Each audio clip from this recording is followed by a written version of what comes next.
तो इसका आईपीओ आ रहा है, उसके बारे में समझेंगे। और वोडाफोन आइडिया अगर सरकार अपनी हिस्सेदारी और बढ़ा दे तो वो सरकारी कंपनी बन जाती है कि वोडाफोन आइडिया के अंदर सरकार जो है 49% की हिस्सेदारी लेकर बैठा है।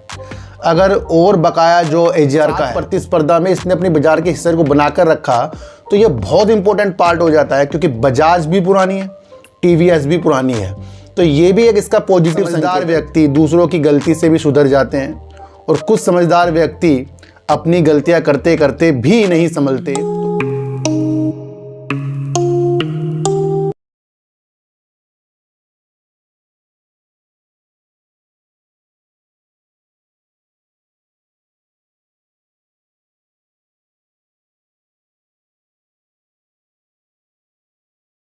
नमस्कार, मैं स्वागत करता हूं आपका अपने ही चैनल पर जिसका नाम है सार्थक बाजार से।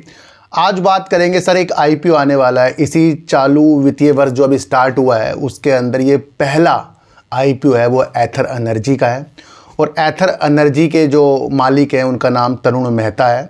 उनकी क्या दिशा है और क्या कंपनी करती है, क्या क्या इसकी बाज़ार की हिस्सेदारियाँ हैं, क्या आगे की इसके प्लान है, उसके बारे में जानेंगे। तो सर किसी भी कंपनी के आईपीओ हो, कंपनी का कोई शेयर लेना हो, उसके बारे में पूरी जानकारी हमें होनी चाहिए। तो इसका आईपीओ आ रहा है, उसके बारे में समझेंगे। और वोडाफोन आइडिया अगर सरकार अपनी हिस्सेदारी और बढ़ा दे तो वो सरकारी कंपनी बन जाएगी।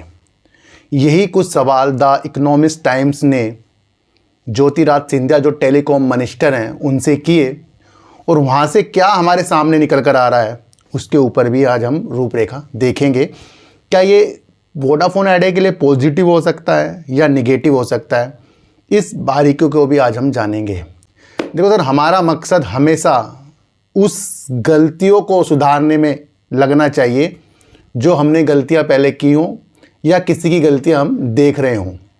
कुछ समझदार व्यक्ति दूसरों की गलती से भी सुधर जाते हैं और कुछ समझदार व्यक्ति अपनी गलतियां करते करते भी नहीं संभलते। तो इसलिए दोनों रूपरेखाओं को हमें जानना है कि बाजार की जो भी परिस्थितियां हैं, गिरावट हो, तेजी हो, आईपीओ ये हो वो हो, कुछ भी हो, जो गलतियां हमने पहले कर चुके हैं उससे हमें कोई बेनिफिट नहीं हुआ है तो अब हमें आगे वो गलतियां बिल्कुल भी नहीं करनी है और हमें समझना है कि बाजार की रूपरेखा किस तरीके से आगे बढ़ाई जा सकती है।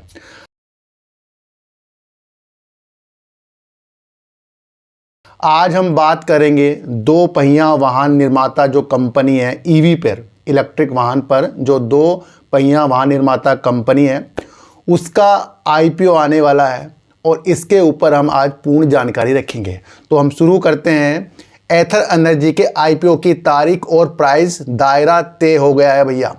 ईवी दो पहिया कंपनी एथर एनर्जी ने अपने 2,981 करोड़ रुपए के आईपीओ के लिए अपना प्राइस तय किया है। 304 रुपये से 321 रुपये प्रति शेयर के हिसाब से इन्होंने अपना प्राइस जो है आईपीओ का तय कर दिया है और 28 अप्रैल से 30 अप्रैल के बीच में हम अप्लाई भी कर सकते हैं।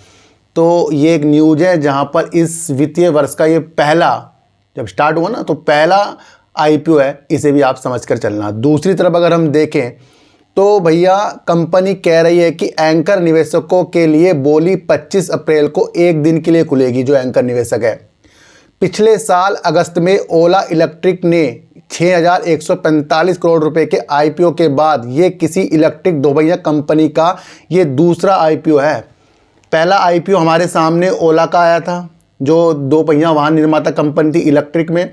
दूसरा अब हमारा एथर। देखो सर, एथर एनर्जी के बारे में अगर मैं इसके स्कूटर के बारे में बात करूं तो इसका जो मॉडल है मुझे काफ़ी अलग अलग कंपनियों से अलग ही लगा है। इसका अलग ही चीज़ है इसके, और हमारे शहर में भी इसका शोरूम तो है ही, है ना। तो वो भी आप अपना भी इसकी भी चीज़ों को देख सकते हैं कि भैया क्या ज़मीनी स्तर पर इसकी गाड़ियाँ चल रही हैं, तो वो भी हमें समझना पड़ेगा। और दूसरी तरफ अगर मैं आपको बताऊं कंपनी बेंगलोर की है, वाहन निर्माता कंपनी है, ये आपको पता है, टू व्हीलर में है, ईवी में है। कंपनी घरेलू विस्तार के साथ साथ अंतर्राष्ट्रीय महत्वाकांक्षाओं को पूरा करना चाह रही है। ये अपने आईपीओ के माध्यम से घरेलू बाजार के अंदर तो अपनी विश्वास को जगा रही है और उसके बाद पैसा इकट्ठा करके अपनी महत्वाकांक्षा को अंतर्राष्ट्रीय बाज़ारों में, विदेशों की तरफ भी ले जाने की कोशिश में कंपनी हमें अपने विचार बता रही है। और दूसरी तरफ अगर हम समझें तो वित्त वर्ष 2025 में बजाज ऑटो और टीवीएस से कड़ी प्रतिस्पर्धा मिलने के बावजूद एथर ने अपनी बाजार हिस्सेदारी बरकरार रखी थी। बजाज ऑटो और दूसरा टीवीएस, इनसे टक्कर मिलने के बाद भी अपनी बाजार की हिस्सेदारी एथर एनर्जी ने अलग, तो एक तो मॉडल अलग है इसका और अलग अलग क्वालिटी इस कंपनी के अंदर है जो इसने स्कूटी के अंदर अपनी डाली है। तो इसलिए अगर टीवीएस, बजाज ऑटो, चलो ओला तो अभी आया, टीवीएस और बजाज ऑटो के साथ प्रतिस्पर्धा में इसने अपनी बाजार के हिस्से को बनाकर रखा, तो ये बहुत इंपॉर्टेंट पार्ट हो जाता है क्योंकि बजाज भी पुरानी है, टीवीएस भी पुरानी है। तो ये भी एक इसका पॉजिटिव संकेत है जहां पर इसने अपनी बाजार की हिस्सेदारी को कायम रखा है। और दूसरी तरफ अगर मैं आपको बताऊं तो अब कंपनी 10 लाख वाहनों के उत्पादन वाले अपने महाराष्ट्र प्लांट पर भरोसा जता रही है। 10 लाख की कैपेसिटी है इनके महाराष्ट्र प्लांट की, उसके अंदर से उस प्लांट की वजह से भरोसा जता रही है कंपनी। ये भी इंपॉर्टेंट पार्ट है। और दूसरी तरफ अगर हम समझें तो फाड़ा के रिपोर्ट के अनुसार इस साल मार्च तक ईवी दोपहिया वाहन बाजार में एथर की 11.39% की हिस्सेदारी थी, जो वित्त वर्ष 2024 में भी इतनी ही बनी पड़ी थी जब प्रतिस्पर्धा टीवीएस और बजाज ऑटो के साथ हो रही थी, तो तब भी इनकी हिस्सेदारी 11.39% की थी। तो ये एक ऐसी दृष्टि दिखा रहा है जहां पर इन्होंने कड़ी प्रतिस्पर्धा के बाद भी, फाड़ा के न्यूज के अनुसार बता रहा हूं, तो वहां पर चीज़ों को मेंटेन रखा है। और दूसरी तरफ अगर मैं आपको बताऊं तो अगर हम देखें तो ओला की जो हिस्सेदारी बाजार की सबसे ज़्यादा है भैया, 29.93% की, बजाज ऑटो की 20.08% की है, टीवीएस की 20.67% की है। जैसी कंपनियों के मुकाबले बाजार हिस्सेदारी गवाए एथर की चीज़ों के साथ अच्छी चीज़ें हुई है, ये भी आप समझ कर चलना। तीसरा अगर मैं आपको बताऊं तो 31 दिसंबर को समाप्त 9 महीनों के एथर एनर्जी ने करीब 1,07,983 गाड़ियों की बिक्री की, जो एक साल पहले के मुकाबले 45% की अधिक है। तो ये 9 महीनों में इन्होंने करामात दिखा दी, जो 45% अधिक इन्होंने बिक्री कर दी है। तीसरा अगर मैं आपको बताऊं तो वित्त वर्ष 2024 में कंपनी ने 1,09,570 गाड़ियों की बिक्री भी की थी। बाजार के सूत्रों के मुताबिक एथर एनर्जी ने 12,800 करोड़ रुपए का अपना मूल्यांकन रखा है। ये बाजार के सूत्रों के मुताबिक है, कंपनी ने अपनी स्पष्टता नहीं जताई कि भैया हमारी कंपनी का मूल्यांकन ये होगा। जो पहले अगर सूत्रों के अनुसार देखें तो 14,000 करोड़ रुपए का मूल्यांकन कर रखा था कंपनी का, अब 12,800 करोड़ रुपए करीब का है। ये सूत्रों के अनुसार है, पर कंपनी के द्वारा ये विचार नहीं आए हैं। भैया न्यूज़ आ रही है और ये न्यूज़ मैं आपको बता रहा हूँ बिजनेस स्टैंडर्ड की न्यूज़ है, इसलिए मैं आपको पहले क्लियर कर दूँ, ये मैं अपनी तरफ से न्यूज़ नहीं कोई बनाता हूँ, मैं तो ये न्यूज़ को खोजता हूँ, इसे आपको ये समझना जरूरी होगा। तीसरी तरफ अगर मैं आपको बताऊं तो ये भी आपको समझकर चलना पड़ेगा कि बाजार चलना पड़ेगा कि एथर के मालिक कौन है, आपको पता ही है, तरुण मेहता है। और उन्होंने कहा है कि बाजार के हिसाब से चलने की कोशिश नहीं कर रहा हूं। वो बाजार के हिसाब से कोशिश नहीं कर रहे हैं चलने की, वो अपने हिसाब से, अपनी नीतियों के हिसाब से आगे बढ़ रहे हैं, क्योंकि सेक्टर की अन्य कंपनियां सूचीबद्ध हो रही हैं, अलग अलग कंपनियां सूचीबद्ध होने की स्थितियों में।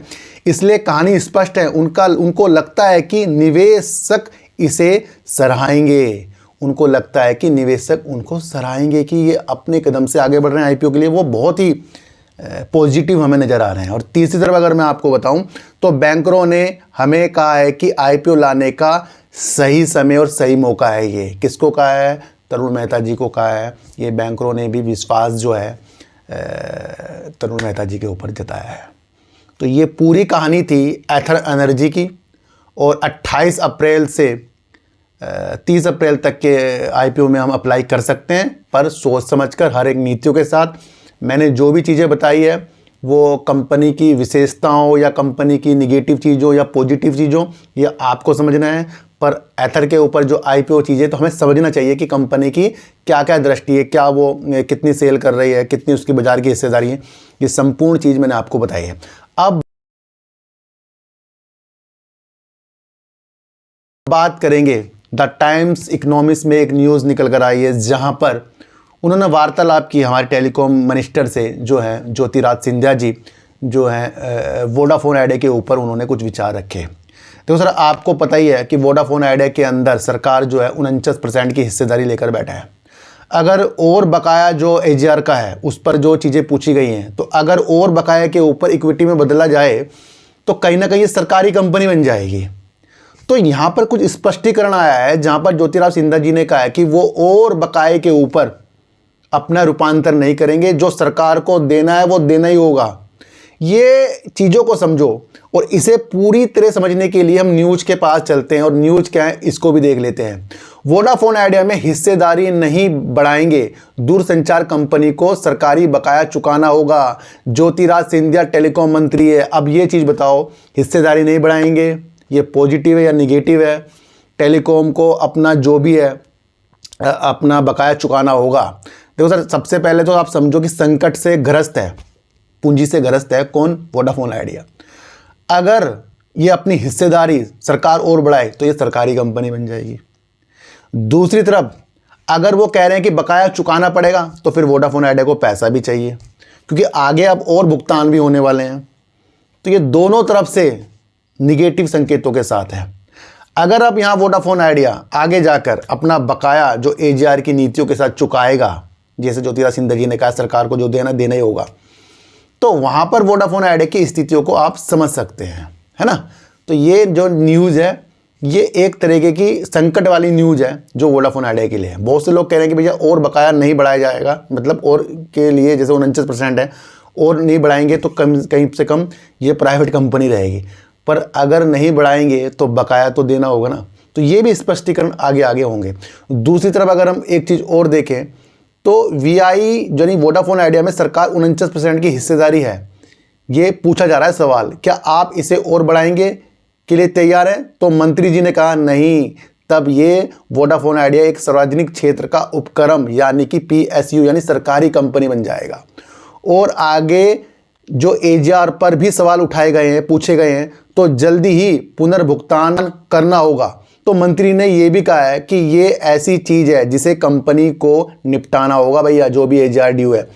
इक्विटी के राहत प्रस्ताव का उपयोग किया गया था और मैंने 49% तक रूपांतर किया है, जो आपको पता भी हिस्सेदारी ली गई है।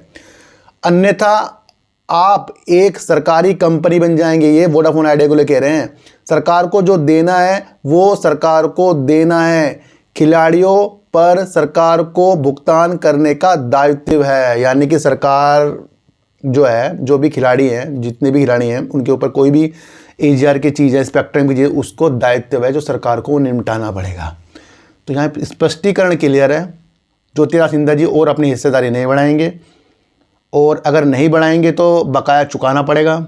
और कब तक के ये आगे फिर से न्यूज़ निकल कर आएगी चुकाने वाली, तो ये भी एक संकट की चीज़ हमारे लिए बन सकती है। और अगर वोडाफोन आइडिया अपनी चीज़ों को भुगतान करता जाएगा तो वो फिर अपने हिसाब से चीज़ों को करता जाएगा ना। तो यहाँ तो एक रास्ता साफ हो गया कि ज्योतिराज सिंधिया जी फिलहाल के लिए अपनी हिस्सेदारी और नहीं बढ़ाने। फिर भी अगर आप देखें तो सबसे ज़्यादा सरकारी है जो 49% तक वोडाफोन आइडिया के अंदर बैठी है। तो आज की वीडियो आपको कैसे लगी? एथर एनर्जी का आईपीओ से पहले मैंने आपकी उसकी पूरी रूपरेखा बताई है, और वोडाफोन आइडिया के अंदर ये न्यूज़ समझना बहुत ज़रूरी था, इसको भी मैंने आपको बताया। किसी भी चीज़ को खरीदने बेचने की नीतियाँ मेरे चैनल पर है ही नहीं हो सकती, ना कोई टेलीग्राम ग्रुप है, ना कोई व्हाट्सअप ग्रुप है। न्यूज़ बेस्ड चैनल है, समझाने के उद्देश्य से बनाया है, खरीदने बेचने के उद्देश्य से बिल्कुल भी नहीं बताया, मैं आपको बता दूं। तो चींटी को आटा दीजिए, गाय को रोटी दीजिए और अपने बच्चों को ज़्यादा से ज़्यादा प्यार कीजिए, क्योंकि बच्चे ही आपकी मासूमियत से किस्मत पलटेंगे। तो फिर मिलेंगे आपसे नई वीडियो के साथ, जब तक के लिए नमस्कार।